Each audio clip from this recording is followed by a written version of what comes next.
A big welcome to you, my B2B sales and marketing peeps, to Making Sales Social Live, coming to you from the Social Sales Link Studios. I'm Bob Woods, the LinkedIn Sherpa. Bryn is off today as she's not feeling that well. Welcome to Making Sales Social Live, as we share LinkedIn and social selling training, strategies, and tips that will have an immediate impact on your business. Join Bryn Tillman and me, Bob Woods, every week. Making Sales Social Live. This is the recorded version of our weekly Making Sales Social Live show. So let's get right into things. Buyers use content in researching their potential purchase decisions. In many cases, this happens before we as salespeople even know they're in the market for our products and services. Let's toss out 3 statistics to help prove our point here. First 2 come from LinkedIn. 78% of salespeople using social media outsell their peers. That in and of itself should tell you, hey, I should be doing this. Number 2, 75% of B2B buyers and 84% of C-level or VP level executives use social media to make purchasing decisions. And our third stat comes from CSO Insights. 31% of B2B professionals say that social selling allowed them to build deeper relationships with their clients. And as people who are in either straight B2B, or if you're a professional B2C type of person, if you're in banking or if you're in financial services or real estate or, those types of things, very, very important number, because I know that we would all like to have that deeper relationship with at least a third of the people who we are talking to. So these stats, and trust me, there are many more out there, show why content is and always will be one of the main drivers behind this whole concept of social selling, this whole social selling thing.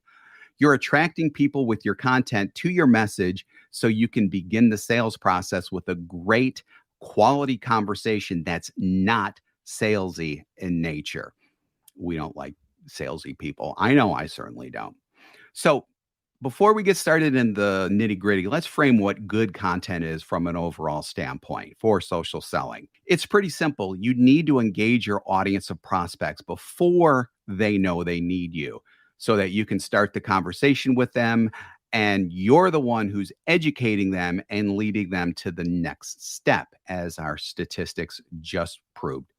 So, for example, if we're talking about what we do here at Social Sales Link, and this is not to be salesy, it's just because it's the easiest example that I can come up with.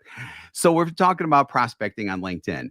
A lot of the content that we'll probably do, and we do, is sharing about, getting started on LinkedIn, how to connect with the right people on LinkedIn, how to use LinkedIn specifically in certain circumstances, things like that, especially how to connect with the right people on LinkedIn, because that's what they're doing before they're prospecting potentially. That's where we live. That's what we want to teach people. So in your position, what you need to do is you need to look at what's happening on their end before they need you. Who were they buying from? What other types of content might they be researching at a stage before they reach out to contact you? Once you figure that out, and yeah, you do need to figure that out without a doubt, you actually need to start planning for and developing that content. So there are good ways to do it, and there are bad ways to do it. Let's go into our specific examples of content that you shouldn't do and what you should do instead. So our first one is, and we see it all the time, purely promotional posts where someone is out there saying, hey, I'm me, I'm selling this, contact me. Obviously, you don't want to do that because it doesn't really address anything what the potential prospect who you're trying to attract is actually going through. What you do instead is you really lean into exactly what we just discussed.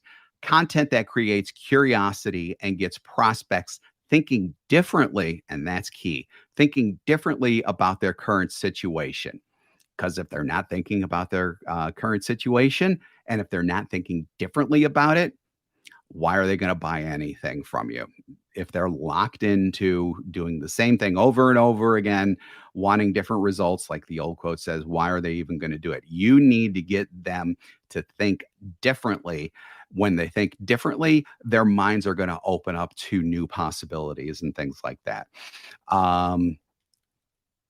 Let's just, you can't just, keep on doing what you're doing and just thinking everything's going to be fine, which actually gets into, and comments are going to be a little bit slow for me to respond to because I'm alone and I'm trying to do like 5 things at once, but I'm going to try to get to as many as possible. So Stephen Farber, one of our friends here, is 80/20. Is the 80/20 rule when it comes to sales focused posts versus educational posts. Does it make sense? So with those types of things, what I suggest you do potentially is if you have a company page, whether it's your own business and you have a business for your company page, or if you work for a larger company that actually has its own company page and that's a little more product focused, go ahead and reshare those posts, but then in your post, add that add that customer facing message, add that thing, that idea or whatever you want to call it, where you can bring out some of your ideas, your thought leadership type of content to whatever that initial post was. That's the way I suggest that you do it. If for some reason you don't have that company page, every once in a while, yeah, you may want to do that. But even in those posts, I would most strongly suggest that you do add value to it, that you do think about what the customer or what your potential customer is going to get out of this as a result of reading that piece, and not just hey, we've got a new product. Go into maybe a potential use case behind the product or something like that, something where people can actually really get something out of it that they didn't know before. And again, potentially gets them thinking differently about their current situation. So number 2 is polls. So we just did a episode on polls. Poorly thought out polls really aren't what you want to do. You really need to have polls with a purpose. So really make sure that you're asking questions that resonate with your audience so that they'll want to engage with it. And you can even create further content based on those polls. Polls are still great. They may not get quite the organic reach that they used to, but you can still use them to get into people's LinkedIn's messaging inbox and things like that to really discover what your customers are thinking. And then you can even develop further content out of that. Now, I'm not going to go into real specifics here because episode 214, which is, depending on where this falls in the actual podcast, will be either the immediate podcast before or the one just before this episode. But episode 214, Brent and I really delve into polls and how they can benefit your social selling and content efforts. So number 3, we're going to talk about text posts here in particular. Now, text posts still do well, but if they're just like long and talky, and especially if they don't have a graphic attached to it, I mean, look at it like this. Are you really going to want to read that long, talky post that, quite frankly, may not even be interesting in the first place? And when it's long and it's very talky, it may be the most interesting content in the world, but if nobody reads it, it's not really going to be that interesting to people. That's why we strongly recommend using video instead of a just text only post. Video still does well. People still like to be able to watch the person on the other end, and you can demonstrate a lot more personality. You can really connect with people because your proverbial immediately looking at them eye to eye, even though it's not a FaceTime type of thing or whatever. When people can actually see you delivering your message, it's just so much more powerful. And then remembering everything that we talked about when it comes to the actual content, you could do some really, really interesting stuff in videos. So even nowadays, don't sleep on video. There are so many people who are still not doing it. You really need to be doing video. So number 4, Looking to up your LinkedIn game? The Social Sales Link team has you covered with our LinkedIn Sales Accelerator, a guided social selling program that includes training, coaching, and so much more. Visit socialsaleslink.com/in for more details. Again, that's socialsaleslink.com/in. has to do with one of the hottest topics out there right now, has to do with generative AI and Chat GPT. So a lot of people are using this to develop content, to develop ideas behind content and everything else. One of the worst things you can do would be to copy and paste something directly out of Chat GPT and paste it into a post and use that as your post, because it's not going to sound like you. You need to sound like yourself in these posts, because if you sound robotic in your posts and then you do end up having a conversation with someone and you're very animated and are just a delight to be around, there's going to be a disconnect there. So you really need to make sure that anything that you put into a LinkedIn or social selling related post on any platform, it doesn't really even need to be LinkedIn, whether it's Instagram, Threads, X, Twitter, what the heck's ever going on there, or whatever, make sure that it's in your voice. And there's a really easy way to do this. Whatever you want to copy and paste out, read that out loud first. Read that piece of text out loud. If it doesn't sound like you, rewrite it so that it sounds like you. Before you post it, read it out loud again, just to make sure that it sounds like you. Because, when it comes to when you're dealing with like chatbots and things like that, when you're dealing with a chatbot, even though the company may not say that this is a chatbot, when it's a chatbot. You don't want to be a chatbot in the minds of your audience of prospects. You want to be yourself. So please, please, please do not do a direct copy and paste out of Chat GPT. You will, the little bit of extra time that it takes to actually not redevelop, but to kind of fine tune the content so that it sounds like you, will pay off in the future. I guarantee it. So the last one, and there's always been talk about this on LinkedIn specifically, is what I call that selfie only content, or the Facebookification that used to happen with LinkedIn. It's kind of going away now. LinkedIn's algorithm is definitely starting to point away from that type of thing now. Instead of doing just the selfie only content where you're in front of a building, it's like, hey, I'm in front of LinkedIn headquarters. Look at me. Weave in personal stories into those selfies. So what I mean by personal is actually personal/professional. So you're taking a personal moment and you're bringing something professional into it. And that obviously can be like a wide variety of things.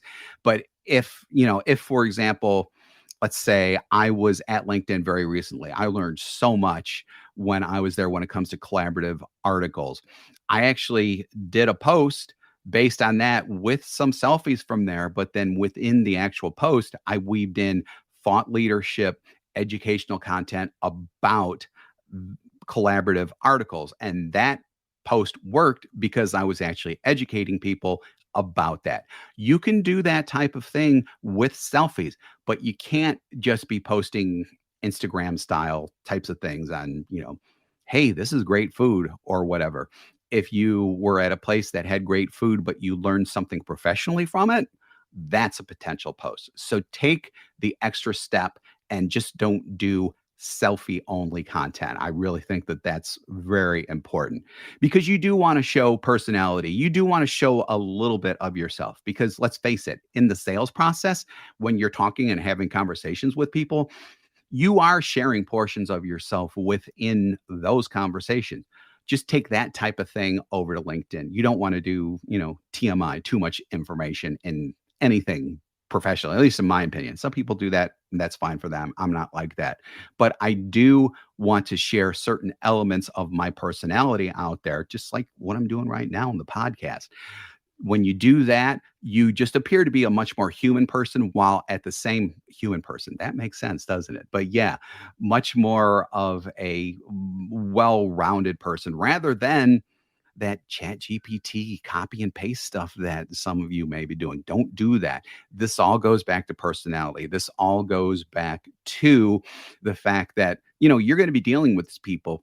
They should know what type of person you are ahead of time, at least in a professional sense. With that, we're not going to leave yet. I was going to say we're going to leave, but we're not going to leave yet. Instead, I want to quickly talk about the scourge of LinkedIn anymore, and that's direct, blatant pitching in messaging and in content. We've all seen it. In fact, as of late, I've been getting an especially alarming numbers of cold attempts to have the sales conversation, and they all turn me off. They're all generic. They have no idea what I do. There have been several that even have me working for a company that's a direct competitor of ours, and they mention it. It's like, I don't know where they're getting the information.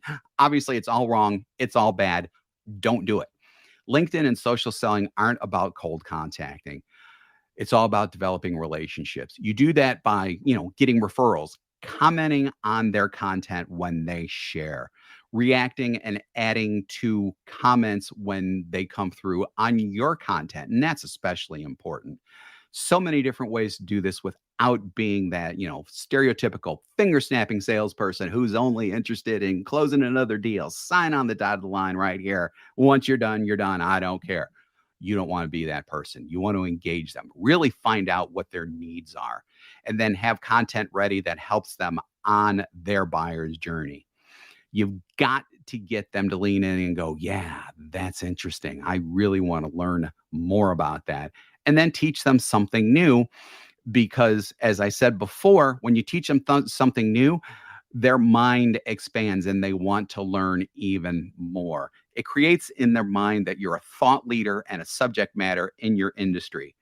And let's face it, buyers want to purchase from people who know what the heck they're talking about. And I literally just had this happen recently at a restaurant. So you go into a restaurant and either nothing looks good or everything looks good, and you're having trouble deciding. So what do? You ask the wait person what they think about certain things. At that point, they become the expert, and even though you're in the restaurant and everything else, they are selling you on what's on their menu, and you look to them as an expert.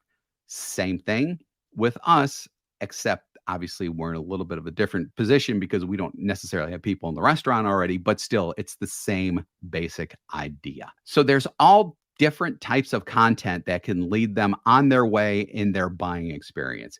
And we actually have kind of an older ebook. So this isn't anything new, and you may have downloaded this already, but it comes in really well with this conversation. It's called The 7 Types of Content Sales Professionals Need for the Buyer's Journey. It does what it says, and it's even tuned for the sales funnel. So we've been talking primarily about top of the funnel types of stuff, but this ebook actually has suggestions about what you can do for the top of the funnel, the middle of the funnel, and even the end of the funnel. You can download it. We have a forwarding link at socialsaleslink.com/funnel content. Funnel content is all one word. Socialsaleslink.com/funnel content. Funnel content, all one word, no capitals or weird characters or anything like that. Hope you can definitely download that. A lot of people commented on the first time when we released it, and a lot of people got a lot out of it. Hopefully you'll download it and you'll get a lot out of it too. So with that, thanks again for joining us on Making Sales Social Live. If you're with us live on LinkedIn, YouTube, Facebook, or X, Twitter, who knows what's going on there right now. We do this every week, so keep an eye out for our live sessions. If you're listening to us on our podcast, in other words, recorded, and you haven't subscribed already, go ahead and hit that subscribe or follow button to access all of our previous shows and to be alerted when new ones drop. If you'd like more info on our podcast in particular, you can go to socialsaleslink.com/podcast. So we do 2 shows weekly. We do this one, Making Sales Social Live, and then our Making Sales Social interview series, where we talk with leaders and experts in sales, marketing, business, and many more areas. So I want to thank everyone for joining. I really appreciate it, especially because I'm flying solo today, which is cool. Really like doing this. Looking forward to have Bren back. And so when you are out and about, make sure that your sales are social, and have a great week, everybody. Bye-bye. Don't miss an episode. Visit socialsaleslink.com/podcast. Leave a review down below. Tell us what you think, what you learned, and what you want to hear from us next. Register for free resources at linkedinlibrary.com. You can also listen to us on Apple Podcasts, Spotify, Stitcher, and Google Play. Visit our website, socialsaleslink.com, for more information.